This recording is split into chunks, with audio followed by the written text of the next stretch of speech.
Hammaga assalomu alaykum do'stlar. Bugungi xizmatimizda Malibu 2 bo'ladi. 2 to'rimiz. Xudo xolasa bu 2 to'rda.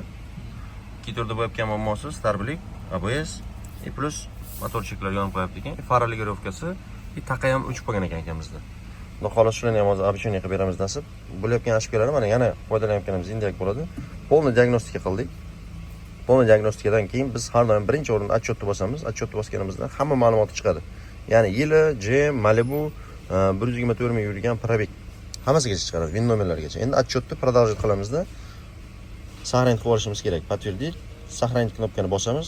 Agarda o'zingizning Gmail'ingda bo'lsa yoki emailingda bo'ladigan bo'lsa, отчетni o'zingizga tashlab qo'ysanglar, uyga borib bir analiz qilib, uyda o'tirib ham xotirjam ishlasanglar bo'lardi. Mana biz o'zimizni email pochtamizga kiritdik.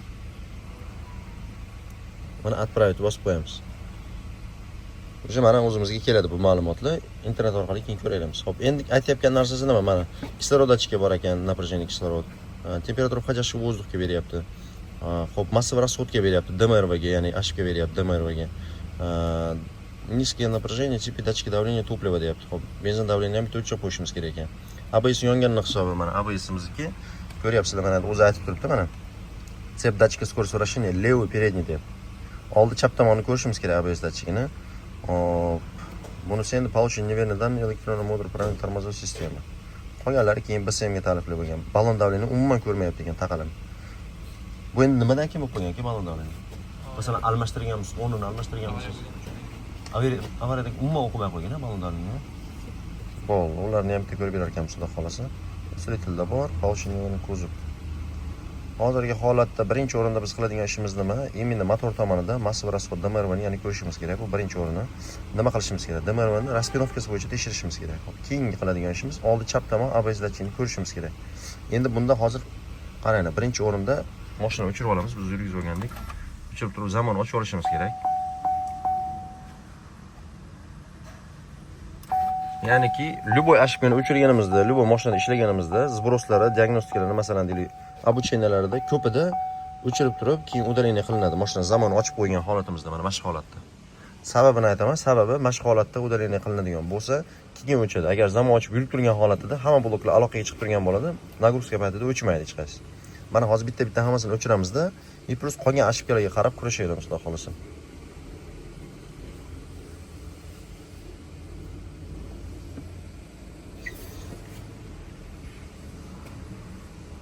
Akamizda keyin har yurgizganda mana OK предупреждение chiqib qo'yapti. Plus flashkaga agar video qo'yib yuradigan bo'lsalar, движение paytida, D ga urgan paytimizda bo'ladi o'chib qoladi videosi. Xudo xolasa shuni ham agar imkon qilib yurganda USB flashkaga klip yozadigan bo'lsalar, kino yozadigan bo'lsalar ham imkon darajada o'qiydigan, plus D da ham yuradiganda ko'rsatadigan qilib beramiz, xudo xolasa. Akamizda hozir mana hamma ashibkalar o'chdi hozirgi holatida. Endi bizda bu nimadan dalolat bo'ladi? Agar ABS ga deylik mana ashibkamiz o'chadigan bo'lsa, o'chirganimizda, ya'ni ashibkasi chiqmayapti. Значит, bizda подшипникda ham bo'lishi mumkin bu muammosi. Ashibka agar bizda ABS holatiga kirib turib, o'chirganimizda tekush turgan narsa o'chmasa, значит, unda simida bo'ladi.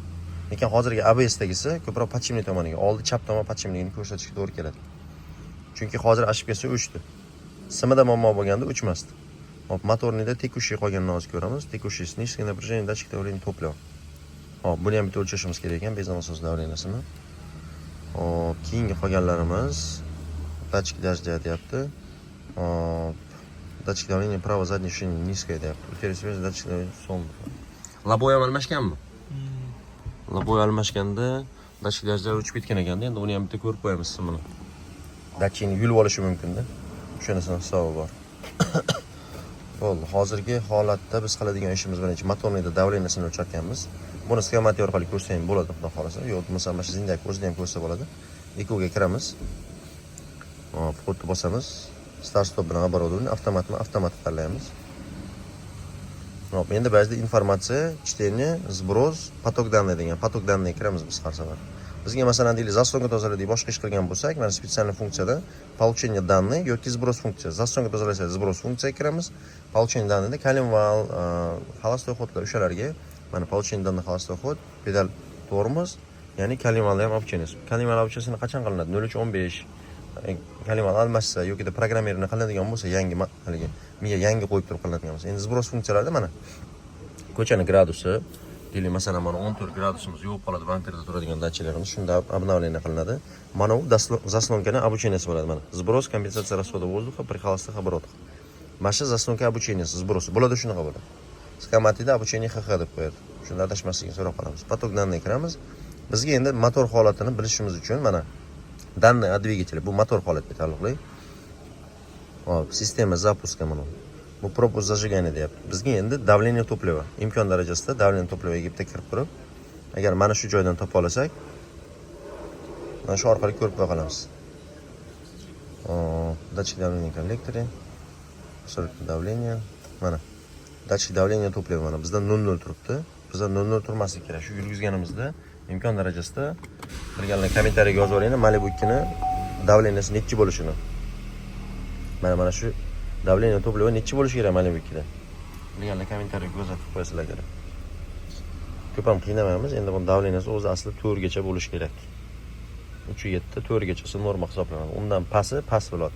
Endi bularda bo'lmayotgan, ko'rsatmayotgan sababi bak yechganda yokida simini ulamagan yokida повреждение bo'lgan hisobiga datchikni ulamagan bo'ladi. Shuni hisobiga mana ko'rsatmayapti.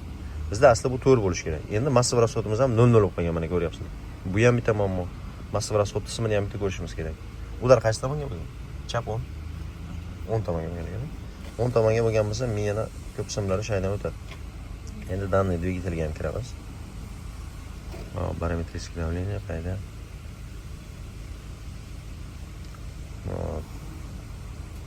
Pedal akselerator. Ko'cha temperaturasi minus воздухga 10 turibdi. Hop, mana. Datchik давление to'plami bakar buni ko'rsatyapti, lekin давленияni ko'rsatmayapti bizda. Shuni hisobiga bizda HP chiqib qolyapti. Datchik давление asli o'zi ko'rsatishi kerak. Hop, endi mashina yurgizganimizda o'sha mana HP, EPS bilan ABS yonib qoldi. Endi buni hozir HP'sini ko'ramiz. Bu massiv расходga motor qismida HP bo'ladigan bo'lsa, bilingki, mana нагреватель кислород, temperatura воздуха, napuski massiv расходga HP beryapti. Hardamida 0102. Endi mashina narsalar yonadigan bo'lsa, deylik motor qismida propos zajigania bo'lsa yoki boshqa muammolar bo'ladigan bo'lsa, ABS bizda yonmaydi, lekin mana EPS tarbilik yonib qoladi. Deylik bizda mashina treniya bo'lsa, yaxshi yonmasa, shunaqa narsalar yonib qoladi. Birinchi o'rinda biz o'sha massiv расход ko'rishimiz kerak, xudo xolasa. Endi qarang. ABS ga ham yana bitta kirib qo'yamiz. GBS ham bizda mana elektron modul tormoz deyapti. O'tni bosamiz. Ishteni. Mana. Mashinamiz yurgizishimizga yo'q, lekin chap tomonga hali mashina o'rnidan qo'zg'almadi-yu, lekin HP yonib qoldi. Buni endi bitta simlarni bitta ko'rishimiz kerak bo'ladi aslida, xolos. Yana chap tomonga HP beryapti ekan. Shu tomonni ham bitta ko'rib qo'yamiz, xudo xolasa. O'shda davom etinglar, hozir xudo xolasa bitgandan keyin ham olingan ishlarni ham imkon darajasida qilamiz. Bunda motor programmasiga ham harakat qilamiz yozishga. Plus mana ABS hamma chiroqlarni o'chirishga harakat qilamiz. Hop, akalar, mana o'sha tushirib olganmiz. Buni o'sha zamin qilib bo'ldik, pampersini. Hop, ko'rsatib qo'yaylik degan maqsadda nima qildik? Bizda datchik davleniyamiz mana shu bo'ladi. Mana shu bizda davleniyani ko'rsatadigan mana shu bo'ladi. Bizda ulanmagan ekan. Endi nima sabab ulanmagan bilmadim. Ustalarimiz yo shoshilgan yo bunday ishi bo'lgan. Mana kabelimiz, основной kabeli. Bu benzin nasosga kiradi. Bunimiz esa benzin datchik davleniya deydi. Mana mashinaga kiradi. Bizda xullas bakimiz mana shu orqa tomonda turadi. Ikkita krepleniya juda oson. Hop, shunimizda ulanmagan ekan, mana ketish tomonidagi datchigimiz ulanmagan. Shuni hisobiga hozir bizda datchik davleniyaga постоянно ashka beryapti. Shuni hozir ulaymiz, nasibdan keyin diagnostikada ham ko'rib olasizlar, xudo xolasa. Zindakda qanaqa ko'rishini ko'rsatib qo'yaman, xudo xolasa. Pampers zamin bo'ldi o'sha akamizda. Hop, akalarim, o'sha mana hozir bitgan holati. Mana benzin davleniya ulanmaganida hozir ulandi. Mana datchik davleniyani ko'rsatdi bizda. Hop, bizda hozir zindak nargi trekkerga qo'ygan uchun hozir skamatidan kirib oldik. Xullas mana hozir davleniyasini ko'rsatdi nasib. Plus HP'larimiz ham hozir yo'q, xudo xolasa bog'lari yaxshi. Permenida ham hamma joylari zo'r. Xudo xolasa bartaraf qilindi bu muammolar. Simida muammosi bor ekan, DTP bo'lganda oldi tomonda simlarimiz uzilgan joylari bor ekan. O'sha holatlarni simlarni to'g'riladik. Xudo xolasa mana hammasi joyiga tushdi nasib. Endi mashinani yurib sinab, davleniyalarni o'lchab, bularda qilingan ishlar nima bo'ldi? Kelganlarda DMRVga HP beryapti turdi, 0102 yonib qolyapti turdi, HP bor edi. ABS, starbilik hammasi yonib qolyapti turdi akamiz chiroqlari. Xudo xolasa hammasi hozir o'chdi, faqat faraniki qoldi. Fara endi bular Malibu 2 fara qo'yilgan ekan, turbinanikini. Premyer qilingan ekan oldi farda. Shuni hisobiga muammosi faranikida qoldi. Nasib uni ham xudo xolasa hal qilyapmiz. multimedialari ham xudo xohlasa programmalarni yozib berganmiz. Har safar o'chirib yurgizganda u funksiyalar o'chirilgan xudo xohlasa. Xizmatlar bo'yicha bemalol o'zimizga murojaat qilaverasizlar akalar. Shu bitgan holati mana. Endi qolgani ABS da qoldi. ABS da sinab olishimizda qoldi u ham. Simlarimiz butun uzilgan joyi yo'q ekan. Chiqsa endi qolgani podchimnidan chiqadi xudo xohlasa. Akalar, xullas mashinamizni yurgizib oldik. ABS bab yonib qoldi. Xullas ABS ko'radigan bo'ldik. ABS hozir shu tomonga hozir qaradik. Mana shu joydan chiqib ABSimiz 10 voltda bo'shadi. 10 voltda ABSimizni bo'shatdik va mana shu orqali mana oldik. Mana bu yerda sim bor ekan, sim mana yerdan ketar ekan. Oldingisi uzilgan ekan, razyomi. Xullas mana shtekerimiz turgan ekan. Hozir bu shtekerimizni xudo xolasa oldik. Buni ham yangi shteker qo'ysak ham shuna momo bo'lardi. Podkrini yechib olganmiz. Xullas endi qarang hozir. Tagidan chiqdi simimiz, mana shu tomondan kelib turib, keyin mana ABS datchigimizga boradi. ABS datchigimizni hozir nima qildik biz? ABS datchigini hozir polni chiqarib, simlarni tekshirsak, prozonkaga chiqyapti. Lekin mana shu yerda udar bo'lgani uchun o'sha qaror qildik, bo'ldi, u simini tegib o'tirmaymizda, yangidan bir sim tashlaydigan bo'ldik mana. Yangi sim oldik mana. Ikkitali sim o'zimizdan antenna qilib. Akkuratda mana shu joyga hozir tashlaymiz hozir, xudo xolasa. ABS mana shu yerdan prozonka qilib oldik, mana shtekeri. Mana ko'rishingiz mumkin. Oldi chap tomonni shtekeri mana. Oldi chap tomonni shtekerini ko'rsatib o'tamiz. Iqbol jamoa ushlab turingchi.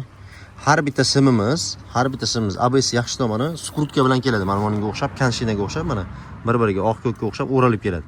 Buni tagi mana bu tomonimizniki, ko'rib olinglar mashinasini yaxshilab. Hop, tepadan sanaganimizda 1 2 3 4 5 6 7-chisi. Mana 7-chisi. Bu tomonda mana shu simimiz. Endi bu tomondan sanadigan bo'lsak, o'rtadan. Hop. Bundan keyin 7 bo'ladigan bo'lsa 8 9 10 ni to'g'risi ekan mana. Bu tomonida. Mana razyomi. Mana 7-simizda 7 8 9 10 10 ni to'g'risida ekan mana. Mana shu simimiz bir tomoni bu, bir tomoni mana bu chiqdi mana. Bittasi bu, bittasi bu mana. Buni ham skrutkada kelgandi. Xullas o'sha simimizni hozir uzib tashlaydi, yangidan boshqa sim tashlaydigan. Tagiga tashlaymiz xudo xolasa, pastdan yana keyin ulab yangi razyomiga xudo xolasa akamizga ishlatib beramiz. Bu orada ishlayapti, ishlamayapti, shunaqa qilib mommo qilib qo'yib turibdi. Hozir bittada o'sha ishimiz bu. Xudo xolasa yiqqandan keyin ham hozir ag'ini ham qo'yamiz.